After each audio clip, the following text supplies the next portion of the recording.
இன்னைக்கு தை அமாவாசை, திடீர்னு சிறுவாபுரி முருகனை பார்த்துட்டு வந்துடலாம் அப்படின்னு கிளம்பினோம். என் பொண்ணுக்கு ஸ்கூல் இருந்ததால் அவளை கூட்டிகிட்டு போக முடியலை. குட்டி பையனுக்கு லைட்டாக ஃபீவர் இருந்தது. ஸோ அவரை மட்டும் ஸ்கூலுக்கு லீவு போட வச்சுருந்தோம். ஸோ 3 பேருமா கோயிலுக்கு போயிட்டு வந்துடலாம் அப்படின்னு போனோம். எப்போவுமே செவ்வாய்க்கிழமையிலையும் விசேஷ நாட்கள்லையும் தான் சிறுவாபுரி முருகன் கோயிலுக்கு நான் போயிருக்கேன். ஸோ ரொம்பவே கூட்டத்தில் தான் சாமி தரிசனம் பண்ணுவோம்.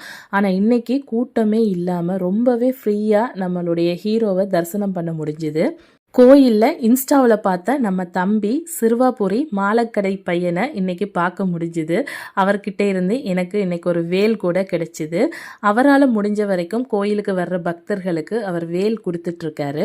நம்மளா கடையில் போய் ஒரு வேல் வாங்குறத விட இன்னொருத்தங்க கிட்ட இருந்து ஒரு வேல் நம்ம கைக்கு சேரும் போது அது ரொம்ப பெரிய சந்தோஷத்தை கொடுக்கும். அதுவும் முருகன் கோயிலில் வச்சு கிடைச்சிது அப்படின்னா அது அந்த முருகனே நம்ம கிட்ட வந்த மாதிரி ஒரு சந்தோஷத்தை கொடுக்கும். எனக்கு 2 முறை இப்படி வேல் கிடைச்சிருக்கு. ஒரு முறை குன்றத்தூர் முருகன் கோயில்ல வச்சு கிடைச்சது. இன்னைக்கு தம்பி கிட்ட இருந்து ஒரு வேல் கிடைச்சது. ரொம்பவே சந்தோஷமா இருந்தது.